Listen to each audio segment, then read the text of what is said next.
जल्दी साइड में रखना है? अभी तो तुमने मिस्टर या मिस एक्स को कुछ तो मैसेज किया था, पता है उनका स्टेटस टाइपिंग दिखा रहा है। मैं एक्साइटमेंट नहीं हो रही जरा सी भी कि वो क्या रिप्लाई करेंगे। अच्छा देख लिया क्या वो? अरे रुको रुको रुको, और एक चीज, तुम्हारे कॉलेज ग्रुप पे 3-4 नोटिस आए हैं, पता नहीं यार उसमें क्या दिया है। तुम्हें पूरा पढ़ना चाहिए उनको, पता नहीं तुम क्या मिस आउट कर दोगी। ओके, आई सी। बोर हो रहा है तुम्हें? अच्छा, चलो ना एक वेब सीरीज उड़ा देते हैं। कुछ नहीं तो एक मूवी तो देख लेते हैं यार। Let's chill. अच्छा, आई सी। तुम्हें उसने ऐसा बोला और तुम्हें बहुत बुरा लग रहा है। आई हैव एन ऑप्शन, चलो चलो हम थोड़े से रील्स देख लेते हैं, शॉर्ट्स देख लेते हैं यार। पता है तुझे इतना रिलेटेबल कंटेंट आ रहा है आजकल। ओके, थक गई हो बहुत ज़्यादा, कुछ काम नहीं हो रहा, कुछ करने का मन नहीं कर रहा, चलो स्क्रॉल करते हैं, कितना इजी काम है। अच्छा वो चीज़ तुम्हें खरीदनी है बाहर जाके, तुम्हें पता है कितने एंडलेस ऑप्शंस दे सकता हूँ मैं तुम्हें, और तुम्हारे पास एंडलेस टाइम भी तो है उन्हें एक्सप्लोर करने के लिए। रुको ना यार, पता है तुम्हारे फेवरेट कंटेंट क्रिएटर का आज एक वीडियो आया है। तुम्हारे काम का हो ना हो तुम्हें पूरा देखना चाहिए उसे। Sorry guys for the drama, but मुझे लगता है कि यही कन्वर्सेशन होता रहता है हमारे मोबाइल फोन्स में और हम में most of the times. And अब तक टॉपिक भी समझ में आ गया होगा वीडियो का, तो इसी से रिलेटेड मैंने थोड़ा सा गूगल सर्च किया और कुछ चीज़ें देखी मैंने, जो मैं बताना चाहती हूँ। पबमेड नाम की वेबसाइट है, हमें पता है, उस पर एक रिसर्च पब्लिश था। उसमें ऐसा दिया था कि इवन आजकल 2 से 5 साल के बच्चों में भी स्क्रीन टाइम बहुत ज़्यादा बढ़ते जा रहा है, और ये मोस्टली लिंक्ड है कुछ फैक्टर्स के साथ, कुछ बहुत ही ऑब्वियस से फैक्टर्स के साथ, जैसे कि पेरेंट्स का खुद का स्क्रीन टाइम अगर ज़्यादा है, या फिर इन बच्चों को डे केयर सेंटर्स में रखा जाता है, या फिर अगर ये बच्चे एजुकेशनल पर्पस के लिए स्क्रीन्स का यूज़ कर रहे हैं। इसके अलावा और एक वेबसाइट मैंने देखी, नेशनल स्लीप फाउंडेशन, उस वेबसाइट पे ऐसा दिया था कि हम सबको पता है स्क्रीन से ब्लू लाइट इमिट होता है, और ये ब्लू लाइट का वेवलेंथ शॉर्ट रहता है, एंड ब्रेन में एक बहुत ही इंपॉर्टेंट केमिकल है मेलाटोनिन, जो रात को रिलीज होता है और उससे हमें साउंड स्लीप आती है। तो ये जो ब्लू लाइट रहता है वो इस केमिकल को सप्रेस कर देता है, और इसके वजह से जो हमारा ब्यूटीफुल स्लीप वेक साइकिल है वो भी डिस्टर्ब हो जाता है। तो ये मैंने एक देखा। और एक चीज़ मैंने देखी कि जर्नल ऑफ बिहेवियरल एडिक्शंस एक जर्नल है, उसमें ऐसा दिया था कि internet addiction is a type of a behavioural addiction and it significantly impacts our mental health. ऐसे ही मैंने रील्स एंड शॉर्ट्स जो आजकल बहुत फेमस है उनके बारे में भी थोड़ा सा देखा कि अगर ये फास्ट पेस्ड कंटेंट जो रहता है रील्स एंड शॉर्ट्स, वो अगर छोटे बच्चे ज़्यादा कंज्यूम करते हैं ना, तो उनमें अटेंशन स्पैन कम हो जाता है। ओके, तो ये सारी चीज़ देखकर एक तो रियलाइजेशन हमें हो रहा है कि yes it is a problem and it is a significant problem. इसके हमें कॉमन हार्मफुल इफेक्ट्स हम सबको पता है कि ओवर स्क्रीन टाइम के वजह से आई स्ट्रेन होता है, पोस्चर प्रॉब्लम्स होते हैं, सिडेंट्री लाइफस्टाइल, मतलब एक जगह पे ज़्यादा हम आजकल बैठ के काम कर रहे हैं, एंड और। बट और एक हार्मफुल इफेक्ट मैंने जिसके बारे में पढ़ा, जो मुझे लगता है मुझे सबके साथ शेयर करना चाहिए, इज़ कि मेडिकोज को तो सब डिटेल में पता होता है, पर नॉन मेडिकोज के लिए ब्रेन बहुत ही अमेजिंग ऑर्गन है, और इसके डिफरेंट एरियाज डिफरेंट फंक्शंस के साथ कंसर्न्ड है। जैसे कि कुछ एरियाज स्पेसिफिकली हमारे अटेंशन के साथ, कुछ हमारे इमोशन कंट्रोल के साथ, कुछ हमारे इम्पल्स कंट्रोल के साथ, कुछ अभी मैं जैसे वीडियो बना रही हूँ या फिर कोई कुछ इंपॉर्टेंट स्किल टास्क कर रहा है उनके एग्जीक्यूशन के साथ। तो ये जो इम्पॉर्टेंट एरियाज है, एक्सेसिव स्क्रीन टाइम के वजह से ये एरियाज श्रिंक होते हैं, इनका साइज रिड्यूस होता है, अल्टीमेटली जो इनका फंक्शनिंग है वो भी धीरे धीरे कम होता जाता है। So guys, we are all guilty, including me, we are all guilty कि we are using screens for the time, मतलब जो टाइम हम डिसाइड करते हैं उससे ज़्यादा ही हम स्क्रीन्स यूज़ करते हैं यूजुअली। तो ठीक है, प्रॉब्लम है, समझ में आ रहा है, तो इसको डील कैसे करें या फिर इस चीज़ को एटलीस्ट हम बैलेंस कैसे करें। सो नंबर वन मुझे जो लगता है हम इसके लिए कर सकते हैं इज़ रिड्यूस ग्रेजुअली। तो अगर हम इसे एक एडिक्शन बोल रहे हैं तो इम्पॉर्टेंट ये है कि हम इसे ग्रेजुअली रिड्यूस करें, मतलब धीरे धीरे रिड्यूस करें।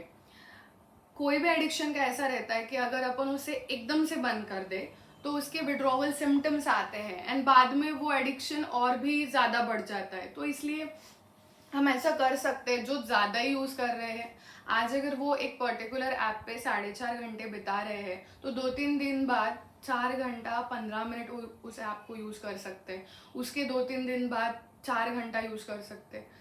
तो इस तरह से अपन अपने ब्रेन को ट्रिक कर सकते हैं कि अपन यूज़ तो कर रहे हैं, पर साथ ही साथ अपन अपना यूसेज धीरे धीरे कम करके एक मॉडरेट लेवल पे अटेन कर सकते हैं। तो ये फर्स्ट थिंग हुआ। Second is having screen free times of the day. तो दिन भर में अपन बहुत सारी चीज़ें करते हैं, तो अगर अपन कुछ छोटी छोटी चीज़ें जैसे कि खाना खाते वक्त या फिर मॉर्निंग में उठने के बाद या सोने से पहले, इन स्पेसिफिक टाइम्स पे अपन थोड़ा सा डिसिप्लिन कर ले कि हम इन टाइम्स पे तो बिल्कुल भी मोबाइल फ़ोन्स को हाथ नहीं लगाएंगे, तो वो टाइम्स अपन को स्क्रीन फ्री मिल सकते हैं। तो ये एक चीज़ अपन कर सकते हैं। Third important thing which we could do is having some screen-free activities in our daily routine. तो कुछ एक्टिविटीज़ जैसे कि एक्सरसाइजिंग या रीडिंग बुक्स या फिर कुछ आउटडोर एक्टिविटीज़ जिनको करते हुए अपन मोबाइल फ़ोन यूज़ नहीं कर सकते, ऐसे कुछ एक्टिविटीज़ अपन इंक्लूड कर सकते हैं अपन डेली रूटीन में। अगर अपन मोबाइल फ़ोन्स को एंटरटेनमेंट की तरह यूज़ कर रहे हैं तो एक अल्टरनेटिव ऐसा है कि अगर हमें मूवीज़ या वेब सीरीज़ जो आजकल लोग देखते हैं वो देखना है तो अपन अवेलेबल है डिवाइसेस जैसे कि टैबलेट, स्मार्ट टीवीज़ या फिर लैपटॉप, तो उन पे अपन एंटरटेनमेंट की चीज़ें देख सकते हैं। इससे दो चीज़ें होंगी कि ये टेलीविज़न, लैपटॉप और टैबलेट्स थोड़े कम हैंडी होते हैं मोबाइल फ़ोन्स के कंपैरिजन में, तो हम वो जो अपना स्क्रीन टाइम है वो पॉसिबली थोड़ा कम होगा अगर हम उन्हें यूज़ करेंगे। एंड इनको स्पेसिफिक डिस्टेंसेस पे अपन रखते हैं तो उसके वजह से जो आई स्ट्रेन है वो भी अपना कम होगा। तो ये एक अल्टरनेटिव अपन यूज़ कर सकते हैं। और एक चीज़ कि अगर पॉसिबल है जैसे कि क्लोज लोग जो अपने रहते हैं तो अपन टेक्स्ट से ज़्यादा अगर कॉल प्रेफर करेंगे तो उससे भी दो बेनिफिट्स होंगे, जैसे कि जो अपन एग्जैक्टली बताना चाहते हैं वो अपन अच्छे से एक्सप्रेस कर पाएंगे, और दूसरी चीज़ कि अपना जो विजुअल स्ट्रेन है जो टेक्स्ट मैसेजिंग में आता है वो भी कम होगा।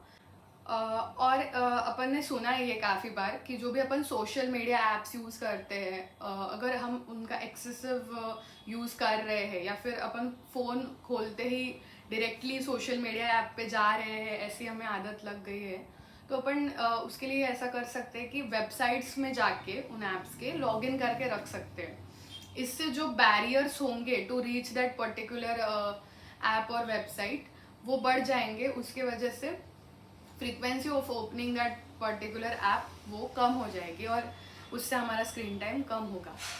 ओके, अदर देन दिस हम एक चीज़ कर सकते हैं कि इन अ वीक हम कोई और फास्ट करे ना करे, एक दिन अपन ऑफकोर्स सोशल मीडिया फास्ट कर सकते हैं।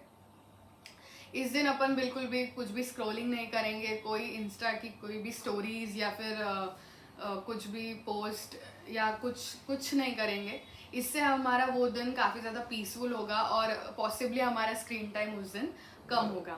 तो ये सारे अल्टरनेटिव्स अपन कर सकते हैं ताकि अपन स्क्रीन टाइम को एक बैलेंस दे सके। ठीक है, ये सब ज्ञान तो ले लिया, पर जो लोग स्क्रीन्स को as a bread and butter use करते हैं जैसे कि सॉफ्टवेयर इंजीनियर्स या फिर जो स्टूडेंट्स एजुकेशनल पर्पस के लिए स्क्रीन्स को यूज़ करते हैं, वो कैसे बैलेंस कर सकते हैं अपना स्क्रीन टाइम, या वो कैसे पॉसिबली इस चीज़ से डील कर सकते हैं। उसकी कुछ चीज़ें हैं कि जैसे first thing is taking regular breaks. तो अगर अपन 90 मिनट्स टू 1 आवर वर्क कर रहे हैं तो अपन एटलीस्ट 10 to 15 मिनट्स का बीच में ब्रेक ले सकते हैं, जिससे अपन अपना जो आई फटीग है उसको थोड़ा कम कर सकते हैं या फिर अपना पॉस्चर भी थोड़ा ठीक कर सकते हैं। ये सब okay, second thing is having a blue filter glasses. अगर स्पेक्स है हमारा तो उसको अगर अपन ब्लू फिल्टर यूज करते हैं तो वो ब्लू रेज से भी अपन अपने आंखों को प्रोटेक्ट कर सकते हैं. Next thing is very interesting rule, 20-20-20 rule, कि every 20 minutes look 20 feets away for 20 seconds. ये हमारे ऑप्थेल्मोलॉजिस्ट हमें बताते हैं, बट हम फॉलो नहीं करते मोस्ट ऑफ द टाइम्स. तो ये चीज़ें बहुत इंपॉर्टेंट है अगर हम लॉन्ग आवर्स के लिए स्क्रीन्स के सामने बैठ रहे हैं तो. Okay, so that's one thing. Specific to software engineers मैंने दो चीज़ें पढ़ी कि जैसे कि there is a concept of pair programming. अपन अपने कलीग के साथ मिलके अल्टरनेट डे कोडिंग कर सकते हैं. उससे जो इंडिविजुअल स्क्रीन टाइम है वो पॉसिबली कम हो सकता है. अनदर थिंग इज़ कि अगर हम कुछ ऐसे मीटिंग्स कर रहे हैं तो जो ऑडियो विजुअल मीटिंग्स हैं उनकी जगह पे अपन कॉल्स प्रेफर कर सकते हैं. उससे भी सिमिलर बेनिफिट्स होंगे कि स्क्रीन टाइम पॉसिबली कम होगा. For the students who are using screens for educational purposes, उनके लिए कुछ चीज़ें जैसे कि अगर कुछ कंटेंट है जो हमें बार बार पढ़ना है जैसे कि नोट्स वगैरह, तो उनका अपन प्रिंटेड कॉपी ले सकते हैं. या फिर वर्क स्पेस कुछ भी हो बट वो वर्क स्पेस वेल लाइटेड हो तो स्ट्रेन कम होता है पॉसिबली. तो ये भी अपन इंश्योर कर सकते हैं कि जिस भी वर्क स्पेस में अपन काम कर रहे हो वो सफिशेंटली उसमें लाइट हो. जब मैंने ये यूट्यूब चैनल खोला था एक ही गिल्ट मेरे मन में था कि ठीक है मैं अपने आइडियाज़ अच्छे से शेयर कर पाऊंगी पर मैं पॉसिबली स्क्रीन टाइम को प्रमोट कर रही हूँ. तो ये वीडियो बनाना मेरे लिए बहुत ज़्यादा रिलीविंग था. मुझे एक ही चीज़ बोलनी है कि मैं जो भी कंटेंट बना रही हूँ ये अगर आपको यूज़फुल है तो ही आप देखें. अननेसेसरीली अपना स्क्रीन टाइम ना बढ़ाएं. So yes, thank you, and also tell your ways to balance your screen times.